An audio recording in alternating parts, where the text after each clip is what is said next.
കുഞ്ഞു അഡ്മിറ്റ് ആയിട്ട് രണ്ടാമത്തെ ദിവസത്തെ കളിയഞ്ചിരിയാണ് കാണുന്നത് കേട്ടോ. ലിയോ ഹോസ്പിറ്റലിൽ അഡ്മിറ്റ് ആയി കിടക്കുന്ന അനിയനെ വിംസ് കൊണ്ട് അഡ്മിറ്റ് ആക്കി തിരിച്ചു വരുന്ന വഴിക്കാണ് നമ്മുടെ കുഞ്ഞിന് ചെറിയ രീതിയിൽ ജലദോഷവും ശ്വാസം മുട്ടൊക്കെ ഉണ്ടായിരുന്നു കേട്ടോ രാവിലെ മുതലേ.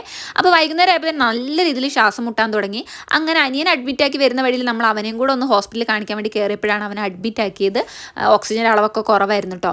അപ്പൂനോ കുഞ്ഞുനോ വയ്യാണ്ടായിട്ടുണ്ടെങ്കിൽ അമ്മ കൂടെ ഉണ്ടാവും കേട്ടോ. ഇപ്രാവശ്യം അമ്മയും ഇല്ല, എല്ലാം ഒറ്റയ്ക്കാണ് ഞാൻ. കുഞ്ഞുവിനെ കുട്ടികളുടെ ICUലായിരുന്നു ആക്കിയിട്ടുള്ളത് കേട്ടോ. അതുകൊണ്ട് നമുക്ക് വാർഡിലൊക്കെ ആണെങ്കിൽ ഒരാൾക്കെങ്കിലും ഏട്ടനൊക്കെ ഇടയ്ക്കിടയ്ക്ക് ഒന്ന് വന്ന് മാറി എടുക്കാനൊക്കെ പറ്റും. ICU ആയതുകൊണ്ട് അങ്ങനെ കയറാനൊന്നും പറ്റിയില്ല. അതുകൊണ്ട് തന്നെ ഏട്ടൻ പുറത്ത് നിൽക്കും, മരുന്നുകൾ കാര്യങ്ങളൊക്കെ വാങ്ങും. പിന്നെ അപ്പൂനെ കൊണ്ട് വീട്ടിൽ പോകും, അപ്പൂനെ കുളിപ്പിക്കും. പിന്നെ അനിയൻ്റെ അടുത്തേക്ക് പോകും. അങ്ങോട്ടും ഇങ്ങോട്ടും ഓട്ടമായിരുന്നു ഏട്ടൻ കേട്ടോ. കുഞ്ഞിനെ ഉറക്കി കിടത്തിയിട്ട് സിസ്റ്ററോട് പറഞ്ഞിട്ട് ചായ വാങ്ങാൻ വേണ്ടി ഞാൻ തന്നെ ഇറങ്ങി പോവുകയാണ് കേട്ടോ. നല്ല മഞ്ഞും നല്ല രീതിയിൽ തണുപ്പും ഉണ്ടായിരുന്നു. കുഞ്ഞിനെ ഒരു 1:30ക്കാണ് നമ്മൾ അഡ്മിറ്റ് ആക്കിയത് രാത്രി. ചായ വാങ്ങി വന്നപ്പോഴും ആശ നല്ല ഉറക്കാണ്.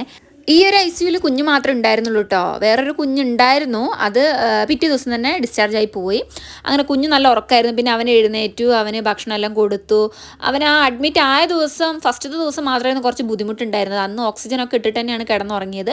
പിറ്റേ ദിവസം ആയപ്പോഴത്തേക്കും ആൾ ഓക്കെ ആയിട്ടുണ്ട്. പിന്നെ ഇവിടുന്ന് എങ്ങനെയെങ്കിലും പുറത്ത് പോകണമെന്നുള്ളൂ. ഭയങ്കര വാശിയും കരച്ചിലാണ്. കാരണം ആരും കാണാനും പറ്റുന്നില്ല. അച്ഛനെ കാണണം, അപ്പൂനെ കാണണം, മമ്മീനെ കാണണം, കൊച്ചുമാമനെ കാണണം എന്നൊക്കെ പറഞ്ഞിട്ട് അങ്ങനെ കരച്ചിലായിരുന്നു കേട്ടോ. വാർഡിലൊക്കെ ആണെങ്കിൽ 1-2 കുട്ടികളെങ്കിൽ നമുക്ക് കാണാമല്ലോ, കുട്ടികളെ വാർഡൊക്കെ ആകുമ്പോൾ. ഇതാകുമ്പോൾ ആരുമില്ല. അതുകൊണ്ട് തന്നെ അവന് ഭയങ്കര ഒരു ബുദ്ധിമുട്ടായിരുന്നു. അവനെ പിടിച്ചു നിർത്താൻ ഞാൻ പെട്ട പാട് എനിക്ക് മാത്രമേ അറിയുള്ളൂ. പിന്നെ അതേ സിസ്റ്റർമാരൊക്കെ ആണെങ്കിൽ നല്ല കെയർ ആയിരുന്നു കേട്ടോ. അവനെ കളിക്കാനുള്ളതൊക്കെ സിസ്റ്റർമാരാണ് കൊണ്ടു കൊടുത്തിട്ടുള്ളത്. അങ്ങനെ 2-3 ദിവസം നമ്മൾ ഹോസ്പിറ്റലിൽ തന്നെ ആയിരുന്നു കേട്ടോ. കുഞ്ഞിനെക്കുറിച്ച് കുറേ കൂട്ടുകാർ അന്വേഷിച്ചിട്ടുണ്ട്. അവർക്കൊക്കെ ഞാൻ പറ്റുന്നവർക്കൊക്കെ റിപ്ലൈ കൊടുത്തിട്ടുണ്ട്.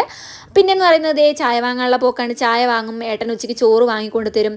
നമ്മൾ ഈ ഗവൺമെൻറ് ആശുപത്രി ആയതുകൊണ്ട് തന്നെ ചോറൊക്കെ ഉച്ചയ്ക്ക് ഉണ്ട് കേട്ടോ. അപ്പോൾ കുഞ്ഞ് ഉറങ്ങുകയാണെങ്കിൽ ഞാൻ ഏട്ടനെ ബുദ്ധിമുട്ടിക്കാറില്ല, ഞാൻ തന്നെ പോയി വാങ്ങാറാണ്. പിന്നെ എപ്പോഴും ഈ പറഞ്ഞ സിസ്റ്റർമാരുണ്ടാവും. അതുകൊണ്ട് സിസ്റ്റർമാരെ ഏൽപ്പിച്ചിട്ട് നമുക്ക് ധൈര്യത്തോടെ പോകാം.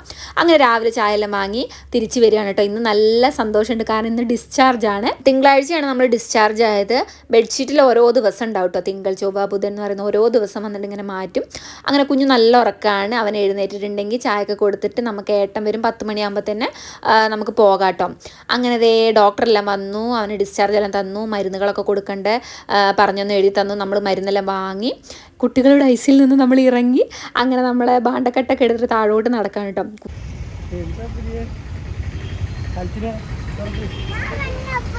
ഞാൻ വന്നു അപ്പുണ്ണി എന്ന് പറഞ്ഞിട്ട് കുഞ്ഞു ഓടി വന്നത് കേട്ടോ. കുഞ്ഞിന് ഭയങ്കര സന്തോഷമായിട്ടുണ്ട്. അവൻ അപ്പൂൻ്റെ കൂടെ കളിക്കാൻ പറ്റാത്തതിലൊക്കെ ഭയങ്കര ബുദ്ധിമുട്ടായിരുന്നു കേട്ടോ. അച്ഛനെ കാണണം, അപ്പൂനെ കാണണം എന്ന് പറഞ്ഞ് ഭയങ്കര കരച്ചിലായിരുന്നേ. അപ്പൂനോട് മോനെ കുഞ്ഞു വന്നിട്ട് സന്തോഷമായില്ലേ എന്ന് പറഞ്ഞപ്പോൾ അവൻ ചിരിക്കുക ചെയ്തത് കേട്ടോ. അവൻ അങ്ങനെ തന്നെയാണ്. അവൻ അങ്ങനെ വായ തുറന്ന് സംസാരിക്കില്ല, അവൻ ഭയങ്കര സൈലൻ്റാണ്. അങ്ങനെ എന്തായാലും കുഞ്ഞു ഹാപ്പിയായി വേഗം ചാടി വണ്ടീൻ്റെ പുറകിൽ സീറ്റിലൊക്കെ ഇരുന്ന് എന്തൊക്കെയോ കഥകളൊക്കെ പറയുന്നുണ്ട് കേട്ടോ. സൂചി വെച്ചു, സിസ്റ്റർമാരോട് ഹായ് പറഞ്ഞു, പിന്നെ രണ്ടാളതി അങ്ങോട്ടും ഇങ്ങോട്ടും ഉമ്മയൊക്കെ കൊടുക്കുന്നുണ്ട്. അങ്ങനെ നമ്മളിനി നേരെ വീട്ടിലോട്ട് വിടണം. നന്നായിട്ട് ഇന്ന് പോയി കുളിക്കണം കേട്ടോ. ഹോസ്പിറ്റലിൽ അഡ്മിറ്റ് ആകുമ്പോൾ നമുക്ക് മനസ്സിലാവും കുളി ഒരു ഭയങ്കര വലിയ പ്രശ്നമാണ്. നമ്മൾ എങ്ങനെ അവിടുന്ന് കുളിച്ചാലും ശരിയാവില്ല. ഞാൻ തല നനച്ചിട്ടേ ഇല്ല കേട്ടോ, മേല് മാത്രം കഴുകിയിട്ടുണ്ടാവും. വീട്ടിലെ കാര്യം ആലോചിക്കുമ്പോൾ ഇപ്പം തന്നെ പേടിയാവുന്നുണ്ട് കേട്ടോ. എല്ലാം വലിച്ചു വാരിയിട്ടിട്ടാണ് വന്നിട്ടുള്ളത്. പിന്നെ ഈ 3 ദിവസത്തെ അലക്കാനുള്ളത്, അനിയനും അമ്മയും ഹോസ്പിറ്റലുള്ളത് എല്ലാം ഉണ്ടാവും കേട്ടോ.